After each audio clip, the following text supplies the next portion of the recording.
So ayan mga idol, kumusta naman kayong lahat dyan? Sana okay lang kayo ngayon. So ngayon, pasyente na lang kayo at ngayon lang tayo nakapag-video. Kailangan na kasing kumayod ng kumayod eh. Busy na tayo talaga magtrabaho. So ayan, nandito ngayon tayo sa site kung saan tayo nag-extra. Gawa nang dito, hindi na kailangan ng mga requirements.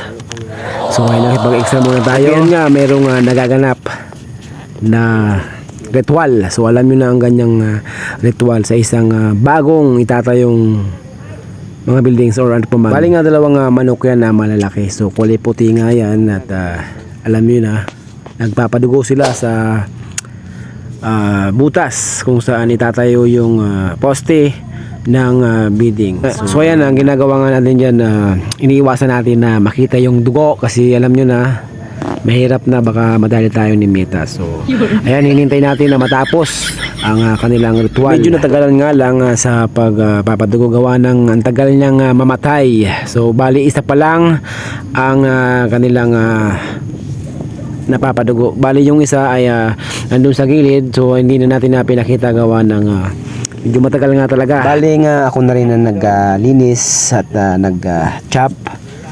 At ngayon yung nakikita nyo sa kusina, amo namin yan. Siya yung nagluto sa namakmak na manok yan. So yan, puno sa isang maliit na. At dito nga sa part na to, tinawag na kami. Siyempre pag ganyan na tinawag na kami, malamang luto na yan. So ayan, dito nga medyo nahihiya pa talaga ako ditong kumuha. Kasi nga alam nyo na. Pero okay lang naman kasi sobrang bait naman ng amo namin. So yan, tinignan ko dyan yung luto. Grabe naman talaga, adobo. Sangkap yan sa Ricardo.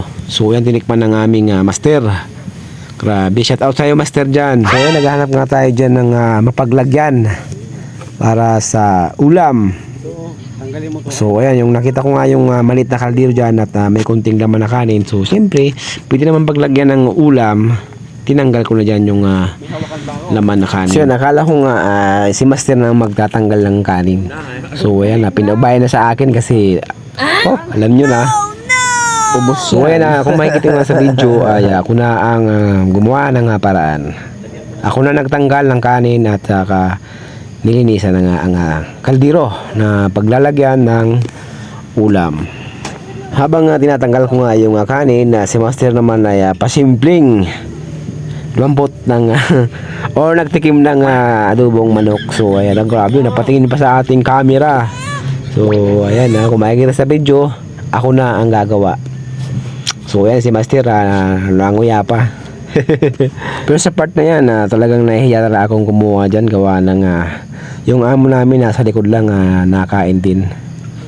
So ayan, pinapapak rin yung adobong manok. Pero nahiya talaga ako dyan. Oh my god. Pero wala tayong magagawa eh. Talagang ganoon eh. Binigyan tayo ng ulam kaya kunin natin. Huwag natin tanggihan ng grasya. Pero teka, baka napadami naman ng ulam na yan. Tama na yan idol. Kasi ang sobra abuso. Yan, okay na yan. Pero hindi, dagdagan daw sabi ni master. Naku, baka singilin tayo dyan eh ma'am. Mahirap na. Pero hindi naman, sobrang bait ng amo namin. Pero tingnan mo naman, grabe na yan papupuno na yung isang kaldero na maliit. So ayan, dinagdagan pa ni master. Kasi nga meron pa tayong pagbibigyan ng ulam. Yung kasama namin na isa. So ayan, natapos din sa wakas. Bali sa part na yan, pauwi na tayo niyan. Kung makikita nyo sa video, yon yung babae na yan yung amo namin. Sobrang bait niyan. Yung si sir, yung contractor namin na isa.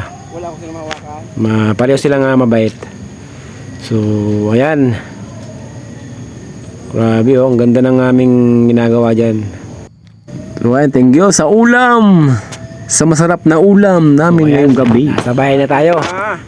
Ayan yung kapatid ko, grabe kumain adobo yan guys. So ayan, binakbakan namin eh. Grabe lamon pa idol. So yan nga mga idol, maraming salamat. Kung gusto nyo, pakishare naman.